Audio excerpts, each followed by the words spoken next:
धन धन सतगुरु तेरा ही आसरा, मालिक की प्यारी साजी नवाजी, मालिक का रूप साध संगत जियो।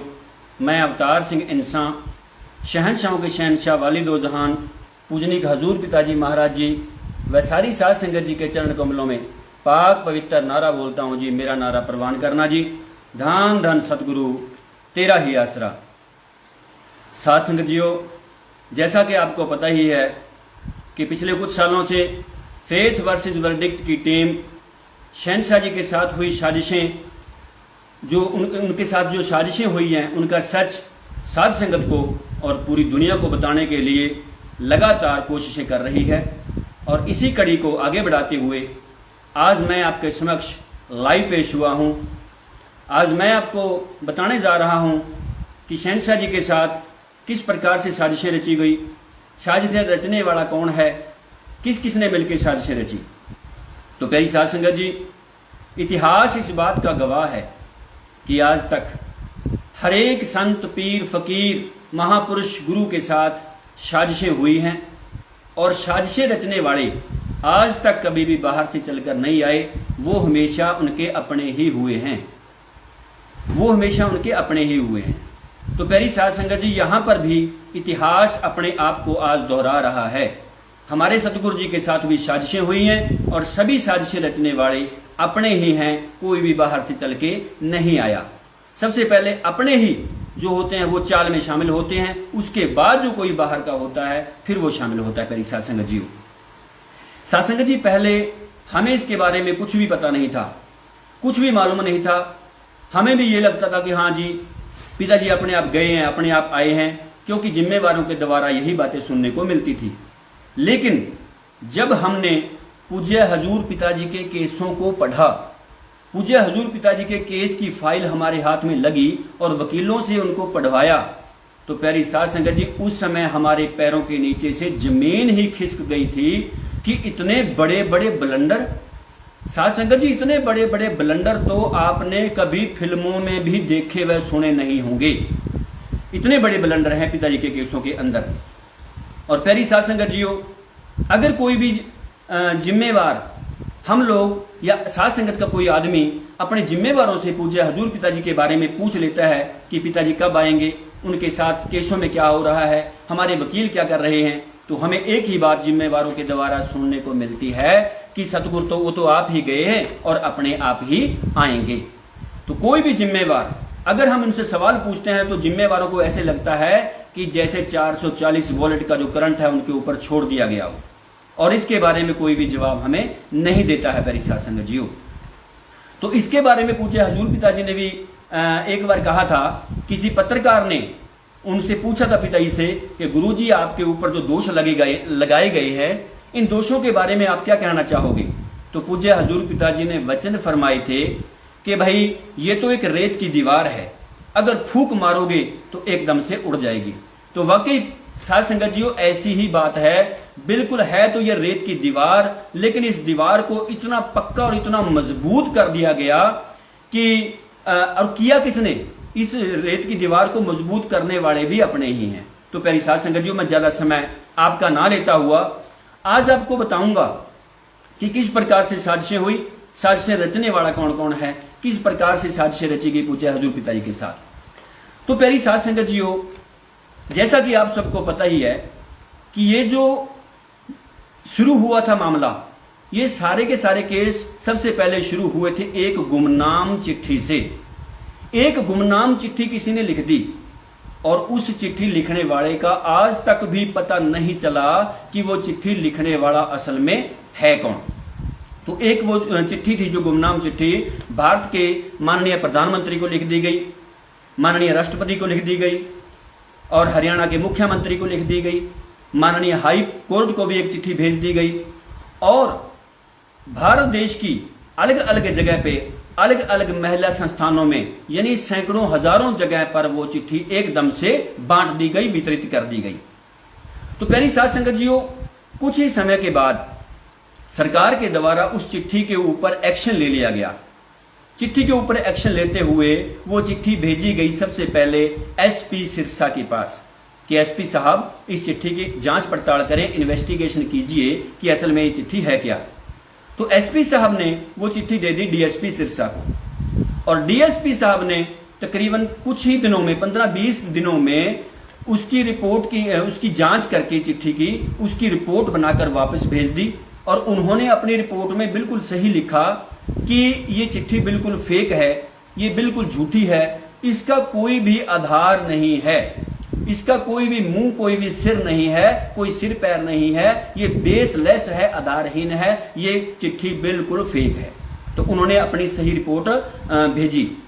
लेकिन विडंबना ये है साथ संगत जी, जो डीएसपी साहब की वो सही रिपोर्ट थी, वो रिपोर्ट आगे जाकर किसी ने जमा ही नहीं करवाई और अदालतों को वो रिपोर्ट भी दिखाई नहीं गई, वो उस रिपोर्ट को छुपा लिया गया। अब वो चिट्ठी माननीय न्यायालय के पास भी पहुंची हुई थी। तो कुछ दिनों के बाद माननीय हाई कोर्ट ने भी इस गुमनाम चिट्ठी के ऊपर एक्शन ले लिया और माननीय हाई कोर्ट ने वो चिट्ठी इन्वेस्टिगेशन करने के लिए भेज दी सेशन जज सिरसा के पास कि जज साहब इसकी इन्वेस्टिगेशन कीजिए कि असल में ये चिट्ठी है क्या। लेकिन यहां पे फिर विडंबना होती है कि जो सेशन जज सिरसा हैं, उन्होंने अपने ही तरफ से वो एक रिपोर्ट बना के पेश कर रहे हैं बिना किसी इन्वेस्टिगेशन के। सेशन जज सिरसा जी क्या लिख रहे हैं अपनी रिपोर्ट में कि जी हमें तो डेरे के अंदर बहुत खतरा है, हमें डेरे के अंदर कोई घुसने नहीं देता, तो अपनी जो जांच है ये किसी सेंटर की एजेंसी से आप करवा लीजिए। अब जज साहब से एक सवाल पैदा होता है, यहां पूछना बनता है कि जज साहब, जब डीएसपी रैंक का एक ऑफिसर इसकी इन्वेस्टिगेशन करके ले गया तो आपको फिर कौन रोक रहा है? और आपके पास तो माननीय हाई कोर्ट का ऑर्डर भी है, तो आपको कौन रोक लेगा इन्वेस्टिगेशन करने के लिए? लेकिन यहां पर अब हमारी जो बहुत महान मैनेजमेंट है, इसके ऊपर सवाल खड़े होते हैं दो। क्योंकि हमें पता है कि हमारी जो मैनेजमेंट है वो धमकियां देने में, केस डलवाने में, गुमनाम छेड़खानी के रोक लगाने में बहुत ही माहिर है। हो सकता है, माना जा सकता है कि जज साहब को धमकी दे दी हो। और दूसरे नंबर पे सेटिंग करने में और सिस्टम बिठाने में हमारी मैनेजमेंट भी बहुत महान है। ऊपर से महात्मा गांधी जिंदाबाद है, ये सभी को पता है। तो कुछ भी कारण हो सकता है जो उस सेशन जज साहब ने वो अपनी रिपोर्ट इस तरीके से पेश करी। लेकिन अब आगे क्या होता है? माननीय हाई कोर्ट ने, साथ संगत जी हो, माननीय हाई कोर्ट ने सोचा भी अच्छा इतनी बात है, वो डेरे में घुसने नहीं देता, कमाल है जी। तो उन्होंने एक्शन लेते हुए उस गुमनाम चिट्ठी को दे दिया सीबीआई को इन्वेस्टिगेशन करने के लिए, जहां से प्लानिंग के तहत जो साजिश की कहानी घड़ी गई थी हमारे डेरे की मैनेजमेंट के द्वारा, सीबीआई के द्वारा, वो कहानी साथ संगत जी अब यहां से असल शुरू होती है। ध्यान से सुनना साथ संगत जी हो, जब माननीय हाई कोर्ट ने वो गुमनाम चिट्ठी सीबीआई को दी, तब सीबीआई को बुलाया और माननीय हाई कोर्ट ने चिट्ठी देते हुए कहा कि सीबीआई जी, ये गुमनाम चिट्ठी है और हम इसको आपको सौंप रहे हैं, आपने इसकी करनी है इन्वेस्टिगेशन, और इन्वेस्टिगेशन करके इसकी जांच पड़ताल करके जो रिपोर्ट निकलकर सामने आएगी वो आपने रिपोर्ट लाकर हमें बंद लिफाफे में जमा करवानी है। लेकिन साथ संगत जी, दोबारा फिर मैं आपको आगाह कर रहा हूं कि ध्यान से सुनिए ये पॉइंट। लेकिन माननीय हाई कोर्ट ने अपने ऑर्डर में कहा, यह बात माननीय हाई कोर्ट के ऑर्डर में लिखी हुई है, माननीय हाई कोर्ट ने अपने ऑर्डर में कहा कि आपने किसी भी प्रकार का कोई एक्शन नहीं लेना। यह सीबीआई को स्पेशल हिदायत दी गई थी माननीय हाई कोर्ट के द्वारा कि सिर्फ इन्वेस्टिगेशन करनी है और किसी प्रकार का कोई एक्शन आपने नहीं लेना। लेकिन अब क्या होता है साथ संगत जीओ, वो जो गुमनाम चिट्ठी थी, गुमनाम चिट्ठी लाकर सीबीआई ने डाल ली अपनी जेब में। जैसे हम कहते हैं ना कि लमारी के अंदर रख दी और लॉक उसको लगा दिया, क्योंकि ये तो इनको पहले ही पता था कि साजिश है, साजिश के तहत ये लिखी गई है और लिखने वाला है कौन, इसको किसी को आज तक भी नहीं पता चला। तो सीबीआई ने उस गुमनाम चिट्ठी की किसी भी एक लाइन के ऊपर, किसी भी एक अक्षर के ऊपर साथ संगत जी इन्वेस्टिगेशन तो करी ही नहीं। तो मैं आपको यहां बताना चाहूंगा, वैसे तो गुमनाम चिट्ठी बहुत बड़ी है, लेकिन उसके 3-4 मेन पॉइंट्स, 3-4 ऐसे पहलू हैं जिनके ऊपर अगर सीबीआई जांच करती तो 1 मिनट में पता चल सकता था कि वो चिट्ठी लिखने वाला है कौन। सबसे पहले उस चिट्ठी के अंदर लिखा गया है कि मैं पंजाब की डेरे में रहने वाली साध्वी हूं, मैं पंजाब की रहने वाली हूं, मैं बीए पास लड़की हूं और मेरे माता पिता सरकारी नौकरी पे लगे हुए हैं। तो अगर सीबीआई जाकर डेरे में ये पूछ पड़ताल करती कि भाई ऐसी कौन सी लड़की है जो पंजाब की है साध्वी और वो बीए पास भी है और उसके माता पिता सरकारी नौकरी पे लगे हुए हैं, तो 1 मिनट में पता चल सकता था कि वो है कौन। लेकिन इसके ऊपर कोई इन्वेस्टिगेशन सीबीआई ने की नहीं। अगला पॉइंट उसमें निकल के आता है, चिट्ठी में गुरजोत नाम की साध्वी का जिक्र आया है कि गुरजोत नाम की जो साध्वी है वो हमें मजबूर करती थी गुरुजी के पास भेजने के लिए। तो अब उस गुरजोत के साथ फिर सीबीआई ने पूछताछ करनी थी, उसके साथ इन्वेस्टिगेशन होनी चाहिए थी, उसकी जांच पड़ताल होनी चाहिए थी। लेकिन सीबीआई ने उसके साथ भी कोई उसकी पूछ पड़ताल नहीं करी, कोई सवाल जवाब उसके साथ नहीं किया।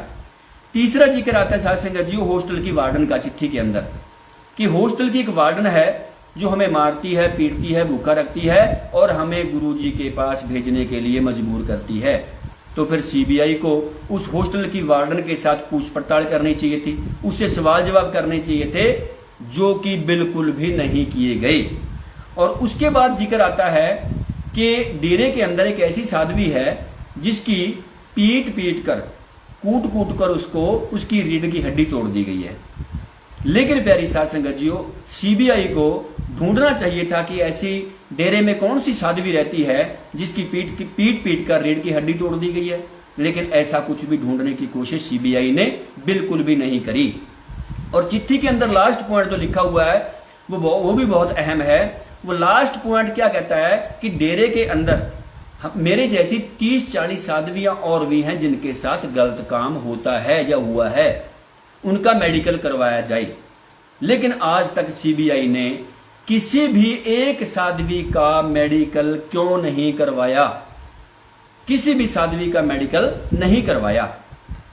लेकिन अब सीबीआई ने उस गुमनाम चिट्ठी को तो रख दिया एक साइड में और दो लड़कियां अपनी ही तरफ से सीबीआई ने खड़ी कर ली पिताजी के इस गुमनाम चिट्ठी वाले या बलात्कार वाले केस में कहीं तो। लेकिन वो जो 2 लड़कियां हैं जो सीबीआई ने अपनी तरफ से खड़ी की हुई हैं फर्जी तौर पे बना के, वो 2 लड़कियां गुमनाम चिट्ठी के आने से 4-5 साल पहले डेरा छोड़कर जा चुकी हैं। बल्कि उनमें से एक साध्वी ने तो, एक लड़की ने तो गुरुजी का पिताजी से आशीर्वाद लेके अपनी शादी करवाई है। तो साध संगत जी अब सोचिए, जिस लड़की के साथ गलत काम हुआ हो, क्या वो अपने गुरु का आशीर्वाद लेने आएगी डेरे में या उनसे आशीर्वाद लेके शादी करवाएगी? तो प्यारी साध संगत जी, इसलिए जो 2 लड़कियां ये खड़ी की गई हैं सीबीआई के द्वारा, ये बिल्कुल फर्जी हैं। ये जो मुकदमा है गुमनाम चिट्ठी वाला या बलात्कार वाला, ये ऐसे है साध संगत जी, जैसे कहते हैं ना कि 2 फिल्मों की कहानी लिखी गई है। कहानी 2 फिल्मों की लिखी गई है लेकिन फिल्माई एक ही फिल्म में जा रही है। अब सुनवाई हो रही है, बहस चल रही है गुमनाम चिट्ठी वाले केस के ऊपर। इधर से 2 लड़कियां भी खड़ी की हुई हैं, उनकी अपनी कहानी है। लेकिन ये जो 2 लड़कियां सीबीआई ने खड़ी करी हैं, इन 2 लड़कियों ने ना तो कोई एफआईआर दर्ज करवाई, ना कोई थाने में जाकर शिकायत दर्ज करवाई, ना इनका खुद का मेडिकल है कोई। ये अपनी ही कहानी घड़ रही है कि हमारे साथ गलत काम हुआ है। यानी 2 फिल्मों की कहानी एक ही फिल्म के अंदर दिखाई जा रही है, हमारी डेरे की मैनेजमेंट के द्वारा, हमारी डेरे के वकीलों के द्वारा और सीबीआई के द्वारा मिलकर। और साध संगत जी, ये बात आपको क्लियर कर दें कि हमारी डेरे की मैनेजमेंट, सीबीआई और हमारे डेरे के वकीलों ने, तीनों ने मिलकर पूज्य हजूर पिताजी के साथ साजिशें रची हैं। जो जो सीबीआई कहती चली गई, जो जो सीबीआई करती चली गई, वो हमारे डेरे के वकील आंखें बंद करके, अपने मुंह बंद करके, अपने कान बंद करके वो सब कुछ सहते चले गए, मानते चले गए। आगे से उन्होंने कोई सवाल कोई नहीं उठाया और सीबीआई को किसी प्रकार का जवाब नहीं मांगा। अब गुमनाम चिट्ठी वाले केस में, बलात्कार वाले जो इस मुकदमे में पूज्य हजूर पिताजी के खिलाफ सीबीआई ने टोटल गवाह पेश किए 15। साथ संगत जी ध्यान देना इस बात के ऊपर, बहुत ही अहम विषय है कि 15 गवाह पेश किए हुए हैं पिताजी के खिलाफ, जिनमें से 9 गवाह तो वो हैं जो सरकारी तंत्र के ही लोग हैं। सरकारी तंत्र के लोग कैसे? जैसे मान लो कोई क्लर्क है, उसके पास चिट्ठी पहुंची, वो गवाही दे रहा है कि मेरे पास चिट्ठी आई और मैंने इस चिट्ठी को ऐसे ऐसे इसका ये किया है और इस चिट्ठी को आगे उसके पास भेज दिया। वो दूसरा बंदा कहता है हाँ जी मेरे पास चिट्ठी पहुंची, मैंने इसको ऐसे किया, तीसरे के पास भेज दिया। तो ऐसे करके टोटल 9 गवाह सीबीआई ने पेश किए हुए हैं। अब वो टोटल जो 9 गवाह हैं वो ना तो चश्मदीद गवाह हैं, बल्कि पूज्य हजूर पिताजी को जानते तक भी नहीं होंगे वो लोग। तो वो जो लोग हैं वो सरकारी तंत्र के लोग, चश्मदीद गवाह वो नहीं है। तो किसी भी मायने में, किसी भी एंगल से उनकी गवाही वहां पे बनती ही नहीं है, वो किसी भी तरह से गवाही दे ही नहीं सकते।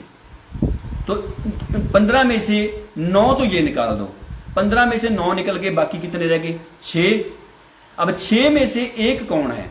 एक है राजा राम हंडियाया, बरनाला डिस्ट्रिक्ट में उसका गांव पड़ता है हंडियाया। वो अपनी ही एक राम कहानी सुना रहा है वहां पे।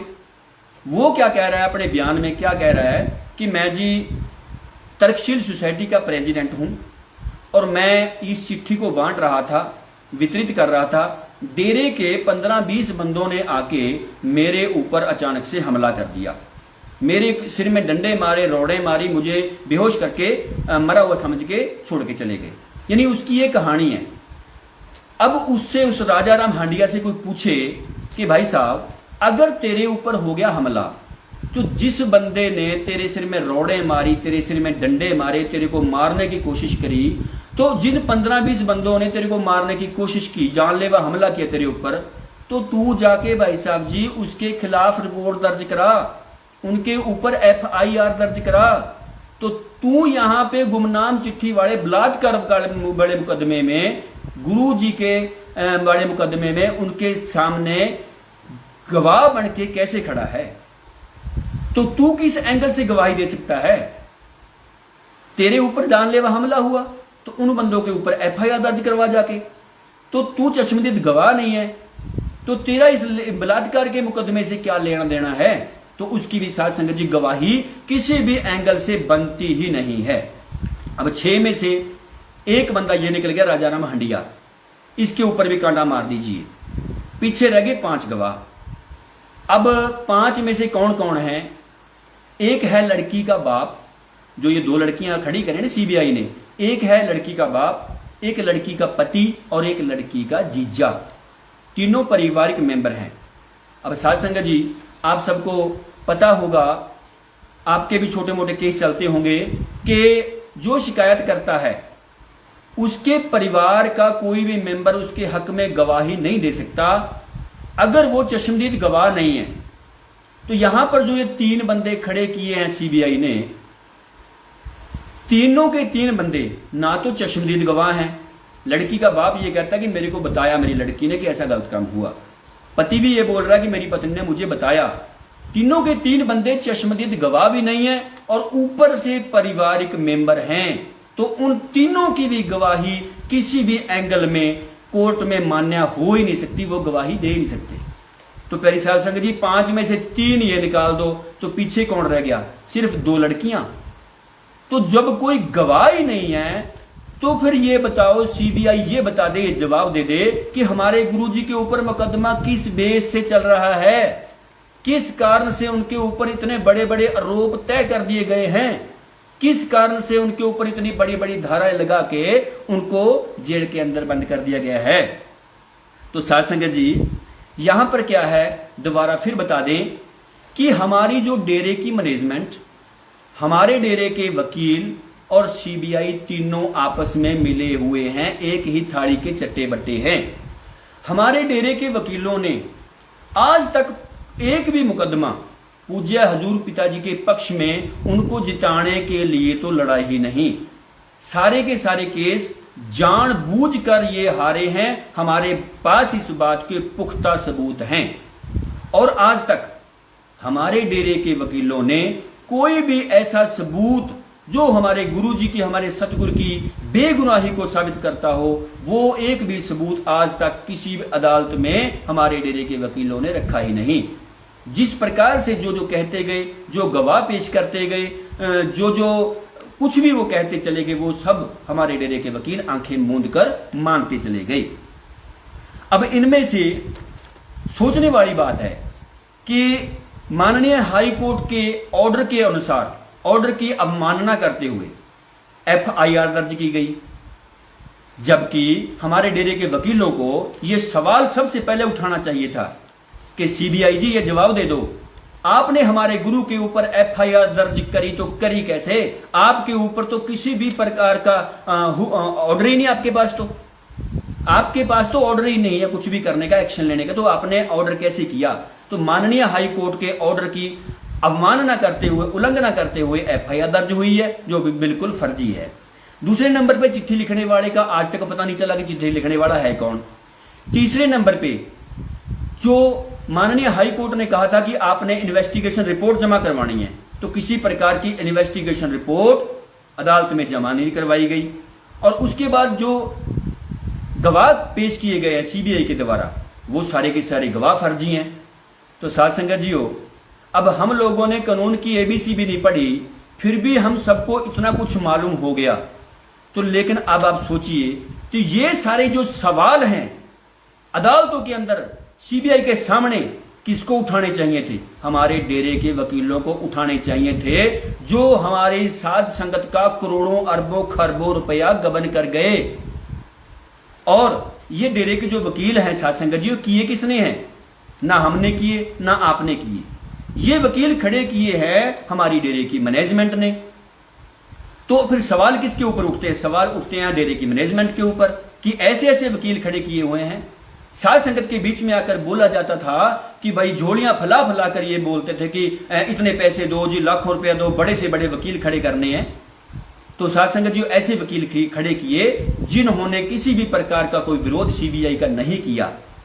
और आगे में दो तीन करतूतें जो मेन है हमारे डेरे के महान वकीलों की, जो हमारे डेरे की महान मैनेजमेंट ने किए हुए हैं, वो भी मैं आपको बताने जा रहा हूं। साध संगत जी, हाई कोर्ट की ये बात है, एक वकील थे हमारे डेरे के, वो तकरीबन 2-3 साल से पूज्य हजूर पिताजी का मुकदमा लड़ रहे थे।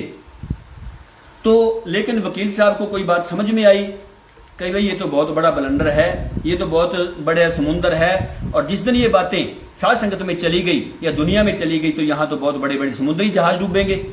तो शायद उन वकील साहब को ये बात समझ में आ गई होगी। तो वकील साहब ने अदालत में जाके कहा कि जी जज साहब, मैं तो गुरुजी वाले केस से बाहर निकलना चाहता हूं, मैं इस केस को नहीं लड़ना चाहता। तो जज साहब ने कहा जी ठीक है, आप बाहर निकल जाइए, मत लड़िए, लेकिन वकील साहब आपको इतना समय हो गया है इस केस को लड़ते हुए, हमें अदालत को कुछ भी नहीं पता कि असल में सच्चाई है क्या, सच क्या है और झूठ क्या है। तो कम से कम आप हमें, इंग्लिश में उसको वर्ड बोलते हैं अमिकस क्यूरी, कि आप अमिकस क्यूरी बन जाएं और आप हमें समझाएं कि असल में ये मुकदमा गुरुजी वाला असल में है क्या। तो साध संगत जी, हमारे डेरे के वकील ने वहां पर पता क्या जवाब दिया? आपके भी पैरों के नीचे से जमीन खिसक जाएगी। हमारे डेरे के वकील ने वहां पर यह जवाब दिया कि जज साहब, आज तक मैंने इस मुकदमे को पढ़ा ही नहीं है।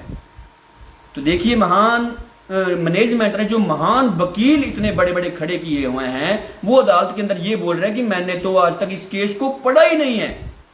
तो प्यारी साध संगत जी, ये उसका प्रूफ है। हो सकता है कि यहां पर कैमरा उल्टा है, आपको सही दिखाई ना दे, लेकिन ये सबूत आपको सारे के सारे व्हाट्सएप पे शेयर भी किए हुए हैं हमने, फेसबुक पे भी शेयर किए हुए हैं, और दोबारा कल को व्हाट्सएप पे शेयर कर देंगे हम। ये माननीय हाई कोर्ट का डॉक्यूमेंट है। इसके अंदर उस वकील साहब ने ये बोला है कि मैंने आज तक इस केस को पढ़ा ही नहीं है। तो बताइए, जब इतने 2-3 साल के बाद डेरे के वकील अदालत में खड़ा होकर ये बोल रहा है कि मैंने केस नहीं पढ़ा, तो उस वकील के ऊपर फिर करोड़ों बार लानते न डालें तो क्या फूलों के हार डालेंगे हम लोग।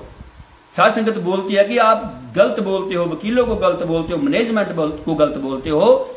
हम इनको गलत नहीं बोलते, इनकी करतूतें ऐसी हैं साध संगत जी, गलत बलवाने वाली इनकी करतूतें हैं। बड़े बड़े ब्लंडर किए हैं इन्होंने पूज्य हजूर पिताजी के साथ। और उसके बाद साथ संगत जी एक और बहुत बड़ा कारनामा आपको बताते हैं वकीलों का, कि अभी हाल ही में आपको पता होगा रंजीत मर्डर केस के अंदर पूज्य हजूर पिताजी को सजा हुई है। अब सीबीआई ने उस केस में अपनी बहस पूरी कर ली थी। सीबीआई ने अपनी बहस पूरी कर ली। सीबीआई ने बहस पूरी करने के बाद बचाव पक्ष को बुलाया, भाई डेरे के वकील आए और आके अपनी बहस करें। लेकिन आपको जानकर बहुत ताज्जुब होगा, हैरानी होगी साथ संगत जी, एक तारीख निकल गई, 2 निकल गई, 5, 7, 8, 9, 10, 11 तारीखें लगातार निकल गई। अब आपको समझना होगा कि कोई तारीख महीने बाद पड़ती है, कोई 2 महीने के बाद पड़ती है, कोई 1.5 महीने के बाद, तकरीबन 11 तारीखें अगर माने तो साल या 1.5 साल हो गया। तो 11 तारीखों पे कोई भी वकील हमारे डेरे का पेश ही नहीं हुआ। तो इस पर फिर जज साहब ने अखबार में निकलवाई थी वो खबर कि भाई आप जो डेरे के वकील हो, अब आके आप बहस क्यों नहीं कर रहे हो? तुम लोग लगातार तारीखों पे नहीं आ रहे हो और फिर कल को तुम बोल दोगे कि हमारे गुरुजी को सजा सुना दी। तो तुम लोग हमें ये कारण बताओ कि तुम डेरे के वकील तारीखों पे क्यों नहीं आ रहे हो। तो प्यारी साथ संगत जियो, जब हमें इस बात का पता चला, फेथ वर्सेज वर्डिक्ट की टीम को पता चला, तब डॉक्टर मोहित जी ने भी लाइव के अंदर मुद्दा उठा दिया हमने कि डेरे के वकील तारीखों पे ही नहीं जा रहे हैं पिताजी की। तो साथ संगत जी बताइए, अगर डेरे का ही वकील तारीख पे ना जाएगा तो दुनिया की कौन सी ऐसी अदालत है जो हमारे पूज्य हजूर पिताजी को निर्दोष साबित कर देगी, या उनको सजा नहीं सुनाएगी, या उनको बरी कर देगी? कोई आज तक सुना है आपने कि आपका वकील तारीखों पे ना जाए और आप बरी हो जाओ? लेकिन आगे चलिए, आगे देखिए इनकी करतूतें और क्या क्या हैं। तो फिर जब मुद्दा उठ गया लाइव के अंदर, संगत के अंदर शोर मच गया, अखबार में बात निकल गई, तब डेरे के वकील ने लिख के दिया। शासन जी ये वो सबूत हैं, ये वो प्रूफ है, सारे के सारे तरीके हमने A to Z बकायदा लिखी हुई हैं कि इन तरीकों के ऊपर पेश नहीं हुए। ये भी सबूत हमने व्हाट्सएप पे शेयर किया हुआ है और कल को दोबारा फिर से हम व्हाट्सएप पे, फेसबुक पे शेयर कर देंगे। यहां से उल्टा हो सकता है, उल्टा कैमरा ना दिखाई दे आपको। तो प्यारी साथ संगत जी, अब यहां पे वकील साहब ने पता क्या जवाब दिया? कहता जी मेरे को तो कोरोना हो गया, इसलिए मैं तरीकों पे नहीं आ सकता। तो सबसे पहले हम यहां पे हमारी महान मैनेजमेंट को पूछना चाहेंगे, तो क्या सिर्फ एक ही वकील रखा हुआ है पूज्य हजूर पिताजी के लिए? मोहनलाल जी तो उस दिन बोल रहे थे कि हमने 13-14 वकील किते हुए ने और बड़े बड़े वकील लाए हुए ने, बड़ा तगड़ा पैनल वाला वकीलों का। अब वकील बोल रहा है कि मेरे को कोरोना हो गया। अगर भाई साहब जी आपको कोरोना हो गया तो फिर किसी दूसरे वकील को भेज दो, तीसरे को भेज सकते हो आप, कुछ तो भेजो। लेकिन चलो कोई बात नहीं, वकील साहब की बात 1 मिनट के लिए मान लेते हैं कि कोरोना हो गया। अगर जिस इंसान को कोरोना हो जाता है तो फिर वो लगातार 15 दिन अपने घर पे क्वारंटाइन रहेगा, वो बाहर नहीं निकल सकता। लेकिन साथ संगत जी, हमारे डेरे के महान वकील पूज्य हजूर पिताजी वाले केस में तो कह रहे हैं कि हम पेश नहीं हो सकते, मेरे को कोरोना हो गया। लेकिन वही वकील अगले ही दिन किसी दूसरे मुकदमे में जाके अदालत में केस लड़ रहा है।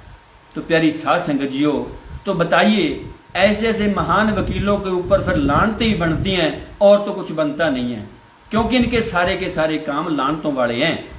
हम पहले दिन से डॉक्टर मोहित जी, बहन वीरपाल कौर जी, हमारी पूरी की पूरी टीम लगातार बोल रही है कि हमारे डेरे के वकील बिकाऊ हैं, हमारे डेरे के वकील बिके हुए हैं। हम डंके की चोट पे बोलते हैं।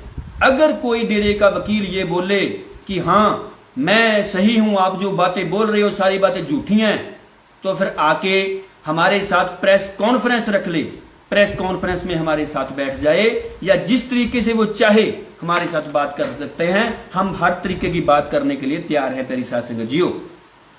लेकिन डेरे के वकील ना ही सामने आते हैं, ना ही कोई मैनेजमेंट सामने आती है, और ना ही कोई भी जिम्मेवार 45 मेंबर हमें इन बातों का आकर जवाब देता है। जब उनसे सवाल जवाब पूछे जाते हैं कि पिताजी के केसों में क्या चल रहा है बताइए हमें, तब एक ही बात सुनने को मिलती है कि वो तो खुद खुदा है, अपने आप गया है और अपने आप ही आ जाएगा। तो प्यारी साथ संगत जी, ये बातें जा कहां रही हैं? आपको इन बातों से सुचेत होना पड़ेगा प्यारी साध संगत जियो, आपको इन बातों से सुचेत होना पड़ेगा। और आगे सुनिए प्यारी साध संगत जियो, हमको पता कैसे चला। अब साध संगत, बहुत सारी साध संगत सवाल पूछती है कि भाई आपको कैसे पता चला कि जो डेरे के वकील है वो बिके हुए हैं, या डेरे की जो मैनेजमेंट है वो गुरु के साथ धोखा कर रही है। क्योंकि ये जो बातें सबूत हैं ये तो हमारे पास बाद में आए हैं।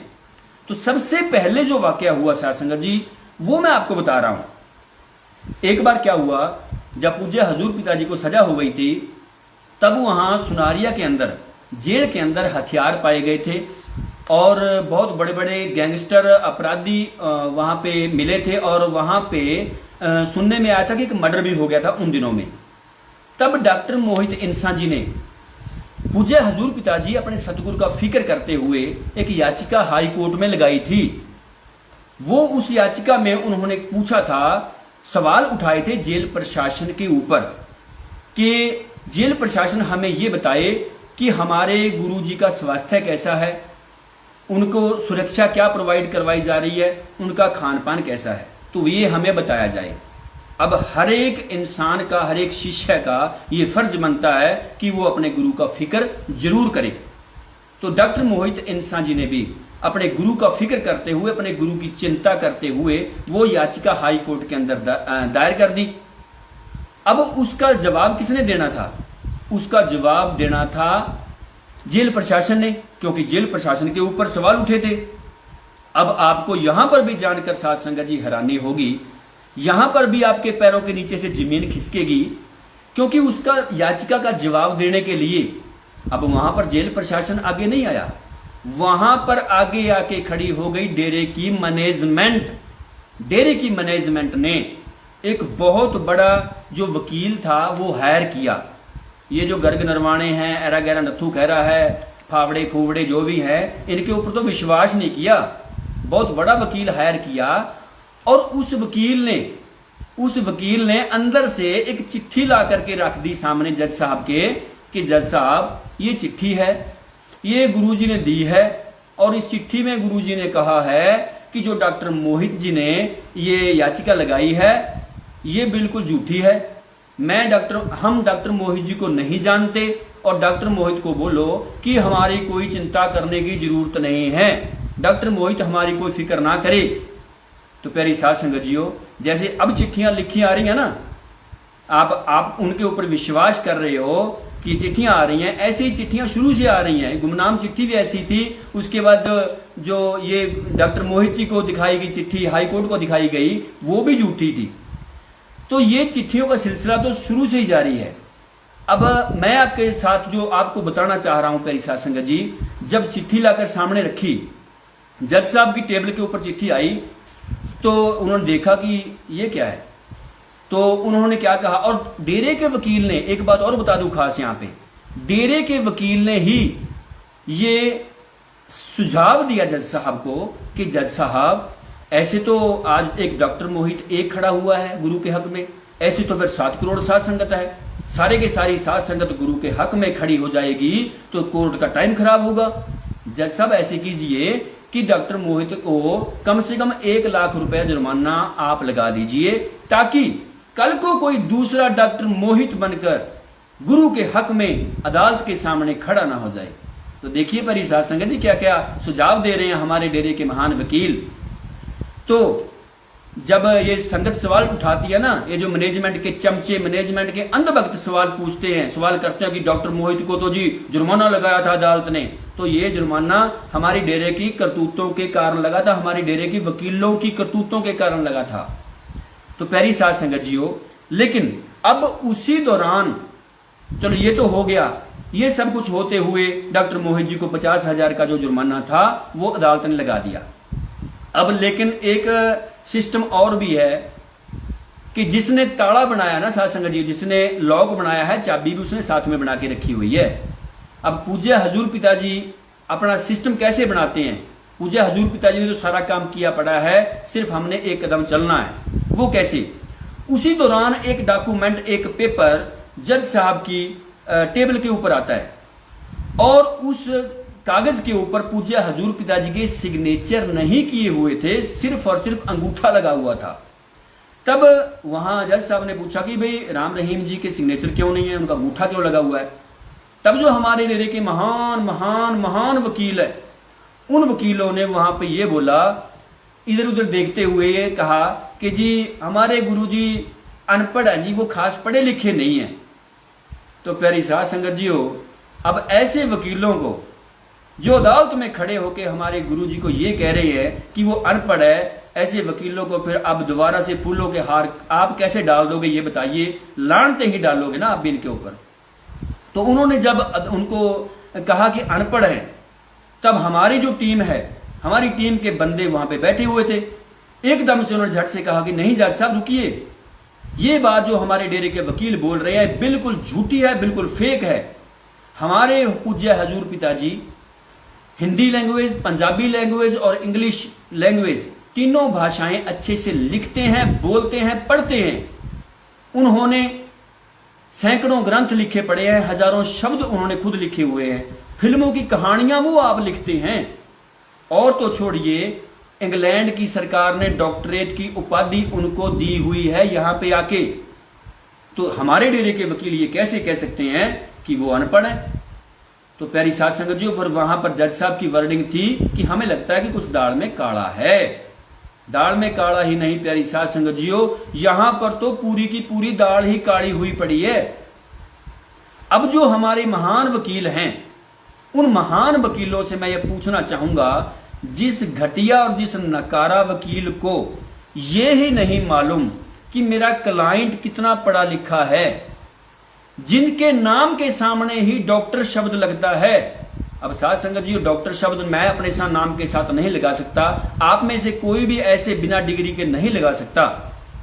तो जिन वकीलों को यही नहीं पता कि हमारा क्लाइंट कितना पढ़ा लिखा है, हमारे सतगुरु के नाम के सामने डॉक्टर शब्द लगता है, संत डॉक्टर गुरमीत राम रहीम सिंह जी इंसान, और वो हमारे डेरे के घटिया वकील, नकारा वकील ये बोल रहे कि वो तो अनपढ़ है।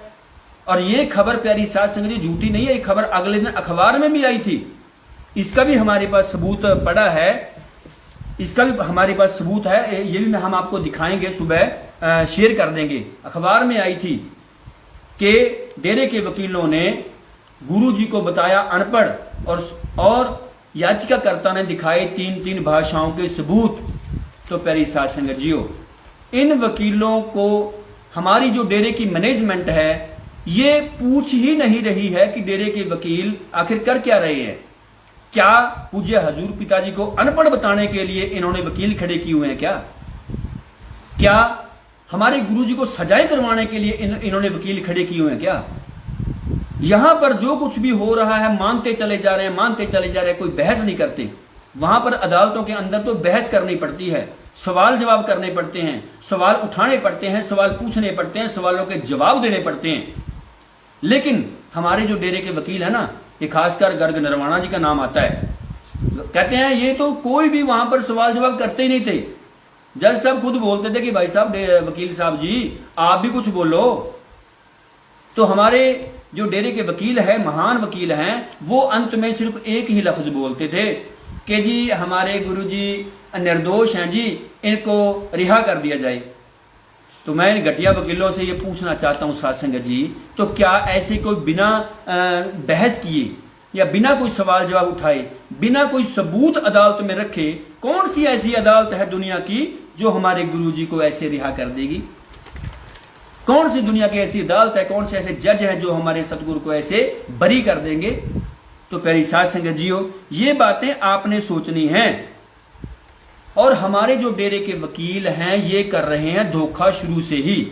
एक भी केस आज तक, एक भी केस इन लोगों ने हमारे सतगुरु जी को जिताने के लिए तो लड़ा ही नहीं, सारे के सारे केस हराने के लिए ही लड़े हैं प्यारी साध संगत जीओ। और आगे अभी टाइम थोड़ा बचता है, 10 मिनट के अंदर मैं और समझाऊंगा कि आपको पता ही होगा प्यारी साध संगत जी, क्योंकि मैं ज्यादा समय आपका नहीं लूंगा, शॉर्टकट में मैंने ज्यादा बात रखनी है। आगे आपको मैं बताना चाहूंगा कि पूज्य हजूर पिताजी को 4 बार पैरोल दिलवाने की कोशिश की गई है डेरे की मैनेजमेंट के द्वारा। 4 बार पैरोल संगत के बीच में ये अफवाह उड़ाई गई कि पूज्य हुजूर पिताजी ने पैरोल लगा दी, पैरोल लगा दी, पैरोल लगा दी। खबरें उड़ी थी बहुत ज्यादा, लेकिन वो पैरोल लगती थी और साथ ही साथ में वो वापस भी ले ली जाती थी। और संगत को क्या मैसेज दिया जाता था? संगत को ये बताया जाता था कि साध संगत जी, अब हमारे पूज्य हुजूर पिताजी ने यानी शेर ने 2 कदम पीछे हटा लिए हैं, अब शेर लंबी छलांग लगाएगा। तो वो लंबी छलांग आज तक तो लगी नहीं। लंबी छलांग तो तब लगेगी ना जब हमारे डेरे के वकील पूज्य हुजूर पिताजी के हक में खड़े होकर लड़ रहे होंगे। ये आपको कारनामा और बता दूं मैं थोड़ा सा डेरे के वकीलों का, कि पूज्य हुजूर पिताजी के लिए 4 बार पैरोल लगी, लेकिन चारों की 4 बार जो पैरोल लगाई गई वो पैरोल कैंसिल नहीं हुई, बल्कि डेरे के वकीलों के द्वारा जानबूझकर वो पैरोल कैंसिल करवाई गई। सबसे पहली पैरोल लगी थी गुरु जो शाही बेटी है गुरुवंश, उसकी शादी के लिए। ये लगी थी 30 अप्रैल 2019 को, और 30 अप्रैल 2019, लेकिन उसके 10-12 दिनों के बाद हरियाणा के अंदर 12 मई को इलेक्शन थे। जैसे अभी हाल ही में पंजाब में इलेक्शन होके हटे हैं, तो प्यारी साध संगत जी 10 दिन के बाद 12 दिन के बाद होना हो इलेक्शन, तो उस समय तो हमारा जो सारा पुलिस प्रशासन होता है और सारे जो विभाग होते हैं वो बिजी होते हैं। इतना ज्यादा प्रेशर होता है, इतना ज्यादा जोर होता है उनके ऊपर कि वो कोई भी समय उनके पास नहीं बचता। अब हमें पता है कि पूज्य हुजूर पिताजी को जब जमानत मिलेगी तब वहां पर तो सारे रोड जाम हो जाएंगे। तो इतना बड़ा सिस्टम को जो प्रशासन है वो नहीं संभाल पाएगा, इसलिए प्रशासन ने जवाब दे दिया। प्रशासन ने जवाब तो देना ही था, क्योंकि उनके बस की बात नहीं थी, इलेक्शन सिर पे खड़े हैं। तो ये उन्होंने जानबूझ के लगाई थी और जानबूझ के उन्होंने कांटा मरवा लिया इसके ऊपर। पहली पैरोल कैंसिल ऐसी हुई थी इस कारण से। दूसरी बार पैरोल जो लगी थी वो लगाई खेतीबाड़ी के लिए हमारे महान वकीलों ने। अब खेतीबाड़ी के लिए प्यारी साध संगत जी लगी है पैरोल, तो खेतीबाड़ी जिस बात के लिए पैरोल लगी है, तो अदालत में डॉक्यूमेंट तो मांगे जाएंगे ना कि दिखाइए आपके गुरुजी के नाम पे कितनी जमीन है। अब हमारी डेरे की मैनेजमेंट को पता है, इस घटिया, इस मूर्ख, इस महामूर्ख मैनेजमेंट को अच्छे से पता है कि हमारी डेरे की जमीन पूज्य हुजूर पिताजी के नाम पर तो एक मरला भी नहीं है। तो जब एक जमीन का मरला पिताजी के नाम पे नहीं है, तो उन्होंने जज साहब ने मांग ली फर्द, डॉक्यूमेंट मांग लिए। तो फिर हमारी डेरे की महान मैनेजमेंट ने और हमारे डेरे के महान वकीलों ने वहां पर कोई भी कागजी पेश नहीं किया। तो जब डॉक्यूमेंट पेश नहीं करे तो फिर जज साहब ने वहां पे ये वर्डिंग बोली कि आप तो कहते थे कि इतनी खेतीबाड़ी है, हमारी खेतीबाड़ी खराब हो रही है, इतनी जमीन है डेरे की, आप एक भी डॉक्यूमेंट पेश नहीं कर रहे हो। तो जज साहब ने वहां उठा के वो पैरोल भी कैंसिल कर दी। नेचुरली बात है, करनी ही थी वो। तो जब कोई भी डॉक्यूमेंट पेश नहीं किया जाएगा अदालत के अंदर, तो दूसरी पैरोल जानबूझकर इन लोगों ने ऐसे कैंसिल करवा ली। अब लगी फिर तीसरी पैरोल। माता जी की, बड़े माता जी, पूज्य बड़े माता जी हैं, उनकी बीमारी के लिए तीसरी पैरोल लगाई गई। ये लगाई गई 8 अगस्त 2019 को। अब 8 अगस्त को उसी दिनों में, उन्हीं दिनों के दौरान जम्मू कश्मीर के अंदर धारा 370 हटाई गई थी। अब धारा 370 हटाई गई है, तो उस समय बहुत सारी स्टेटें, जम्मू कश्मीर भी, हरियाणा भी, पंजाब भी और यहां तक दिल्ली भी, दिल्ली तक की जो स्टेटें थी वो हाई अलर्ट पे लगी हुई थी। हाई अलर्ट जारी किया हुआ था, इतना सख्त माहौल था उस टाइम में। और उस टाइम में इन लोगों ने जानबूझकर पैरोल लगा दी और उसी समय अदालत ने वो पैरोल उठा के कैंसिल कर दी। तीसरी पैरोल इन लोगों ने इस प्रकार से जानबूझकर कैंसिल करवाई। अब लगी चौथी पैरोल। चौथी पैरोल साथ संगत जी ये भी ध्यान रखने योग्य बात है, खासकर इस बात का ख्याल रखना आप, हमारे डेरे के महान वकील कितने सूझवान हैं। चौथी पैरोल फिर लगी पूज्य बड़ी माता जी की बीमारी के लिए। ये लगी थी 21 अप्रैल 2020 को। अब ये डेट याद रखना साथ संगत जी, 21 अप्रैल 2020। और कोरोना काल कब शुरू हुआ था? कोरोना काल 22 मार्च 2021 को संपूर्ण लॉकडाउन पूरे देश में लग गया था। संपूर्ण लॉकडाउन 21 अप्रैल को लगती है पैरोल और ये 22 मार्च को संपूर्ण लॉकडाउन लग गया। तो लॉकडाउन लगा हुआ है, लॉकडाउन लगा हुआ है 22 मार्च को और पैरोल लगी हुई है। तो अप्रैल का जो महीना है, जो अगला यानी अप्रैल का महीना है, अप्रैल के महीने में 2020 को, सॉरी, ये जो डेट है उसी टाइम पे लगी है प्यारी साध संगत जी, उसी टाइम पे, उसी साल के दौरान, उसी साल के दौरान यानी 21 मार्च को, 22 मार्च को लॉकडाउन लग जाता है। उससे पहले जो 21 अप्रैल को लगाई गई है ये पैरोल।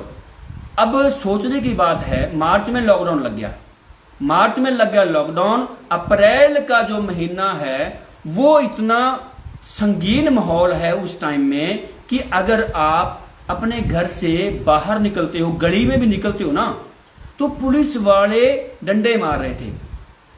तो साधसंगत जी, हो सकता है कि डेट में जो एक दो तारीख का इधर उधर फर्क हो सकता है, मेरे बोलने में हो सकता है गलती रह जाती है, कई बार 1-2 तारीख इधर उधर हो सकती है, लेकिन ये नहीं है कि महीने 2 महीने का फर्क हो जाएगा।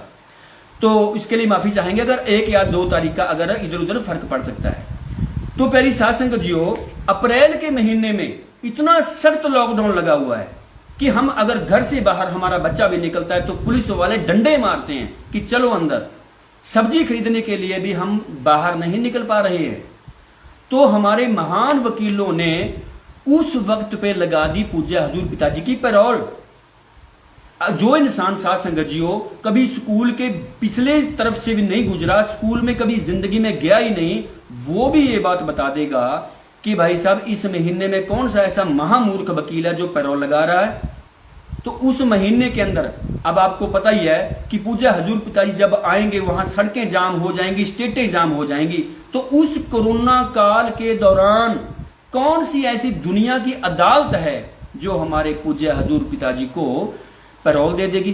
तो चौथी पैरोल प्यारी साध संगत जी इन लोगों ने जानबूझकर कैंसिल करवाई। जज साहब ने कांटा तो मारना ही था, नेचुरली बात है। तो 4 पैरोलें कैंसिल करवाई। ये लगातार पैरोल मैनेजमेंट ही लगाती थी और उसको जानबूझकर कैंसिल करवा लेती थी ताकि 5-7 बार पर पैरोल लगा ली जाए और 5-7 बार उसको कैंसिल करवा लिया जाए, ताकि आने जिसकी 5-7 बार पैरोल कैंसिल हो जाए ताकि पूज्य हजूर पिताजी को दोबारा जिंदगी में कभी पैरोल फिर मिले भी ना। ऐसा कोई सिस्टम इन लोगों ने सोच रखा था। तो प्यारी साध संगत जियो, अब मैं ज्यादा समय आपका नहीं लूंगा।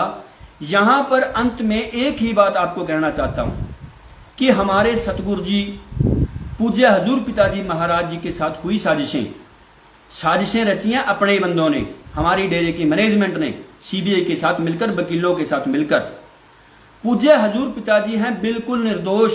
सतगुरु सच्चे थे, सच्चे हैं, सच्चे रहेंगे, पाक पवित्र थे, हैं और रहेंगे। लेकिन प्यारी साध संगत जियो, संगत के दिमाग में जो हमारी मैनेजमेंट है, जो हमारे 45 मेंबर हैं, ये आते हैं और एक ही बात बैठा देते हैं कि भाई चुप रहो, बोलो ना, आपने बोलना नहीं है। अगर गुरु के बारे में जो सवाल पूछोगे, गुरु के बारे में बोलोगे, आपकी कूलें डूब जाएंगी, आपकी बेड़ियों में पड़ जाएंगे बट्टे, तो आपका तो सारा सर्वनाश हो जाएगा। तो प्यारी साध संगत जी, आप उनसे सवाल पूछा कीजिए कि अगर गुरु के हक में आवाज उठाने से, गुरु का फिक्र करने से, गुरु का जिक्र करने से कौन सी कूलें डूबती हैं? गुरु के हक में बोलने से कौन सी कूलें डूबती है? प्यारी साध संगत जियो, फेथ वर्सेस वर्डिक्ट की जो पूरी टीम है वो लगातार इसी चक्कर में लगी हुई है कि पूज्य हजूर पिताजी के साथ जो साजिशें हुई हैं, जो डेरे के महान वकीलों ने जो कारनामे किए हैं, डेरे की मैनेजमेंट ने जो कारनामे किए हैं, सीबीआई ने जो कारनामे किए हैं, वो सारी साध संगत को बचाए जाएं और सारी दुनिया तक पहुंचाए जाएं।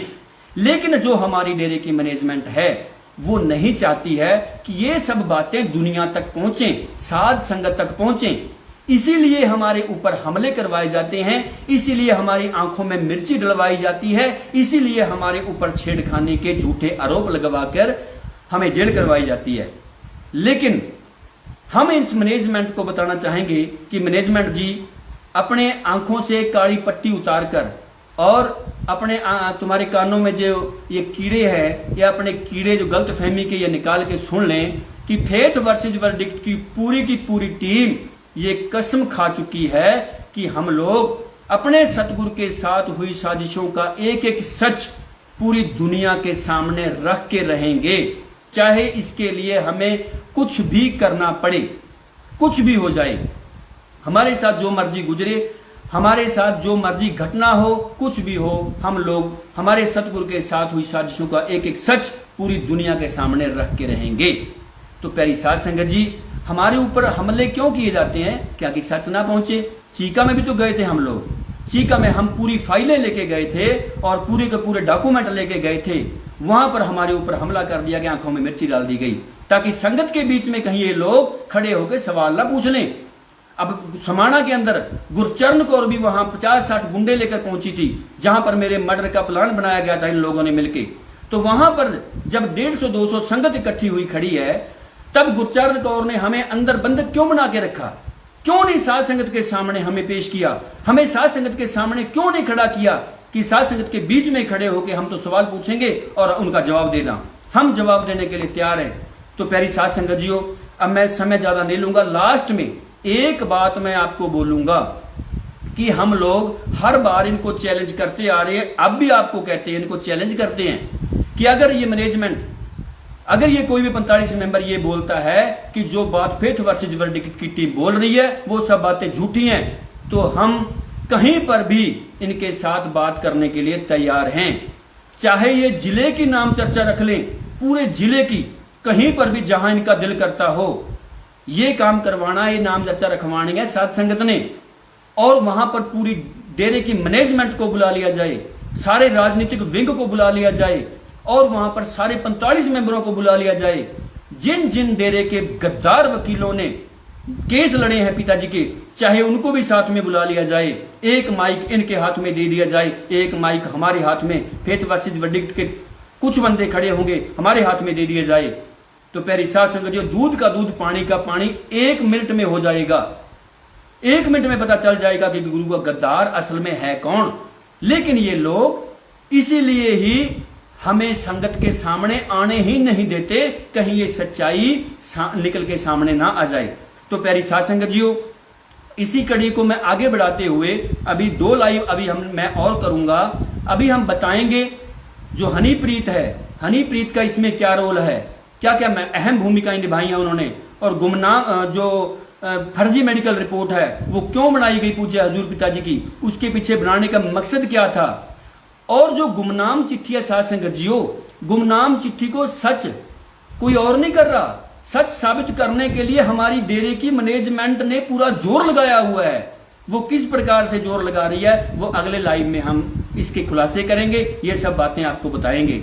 तो इतना सब कहते हुए मैं आपको आखिरी बार एक साध संगत जी लास्ट में इतना ही बोलना चाहूंगा कि अपने गुरु के हक में खड़े हो जाएं और सतगुरु के हक में खड़े होकर अपनी आवाज बुलंद करें। और जो साध संगत ये मेमोरेंडम दे रही है और साध संगत जो पूज्य हजूर पिताजी के हक में सीबीआई को लेटर भेज रही है, ये भी साध संगत ज्यादा से ज्यादा दे। और एफिडेविट जो पंचकूला कांड के अंदर 2017 से पहले, ये पंचकूला का कांड होने से पहले जो भी 45 मेंबर आपके ब्लॉकों में आए थे, किस प्रकार से उन्होंने कुर्बानी गैंग बनवाए थे, कौन कौन 45 मेंबर आया था संगत को गुमराह करने के लिए, जानबूझकर संगत को पंचकूला भेजने के लिए, गुरु का हुक्म की काट करके किसने कुर्बानी गैंग बनवाई, वो सब आपने बताना है, वो सब एफिडेविट देना है, ताकि हम अदालत के अंदर फेथ वर्सेस वर्डिक्ट की टीम पूज्य हजूर पिताजी के हक में खड़ी हो और पंचकूला कांड जो है पिताजी के ऊपर ना पड़े। जो इसके अंदर असली दोषी हैं उनको ही दोषी माना जाए, उनको ही सजा मिले। तो प्यारी साध संगत जी हो, तो मैं इतना सब बोलते हुए आज आपसे विदा लेता हूं। हम अंत में मैं अरदास बोलूंगा, इसी अरदास के साथ इस लाइव की आज की समाप्ति करते हैं जी। दान धन सतगुरु तेरा ही आसरा, हे मालिक तुझे लाज है, अब बहुत हो गया, तू दया में रहमत कर, तेरे प्यार मोहब्बत की राह में हमें कोई दुख तकलीफ ना आए, तू ऐसी रहमत बख्श और सबको सुमति दे, किस तरह से देनी है ये तू सब जानता है, जिसको जैसी देनी है वैसी दे, वो तेरी मर्जी। धन धन सतगुरु तेरा ही आसरा, धन धन सतगुरु तेरा ही आसरा।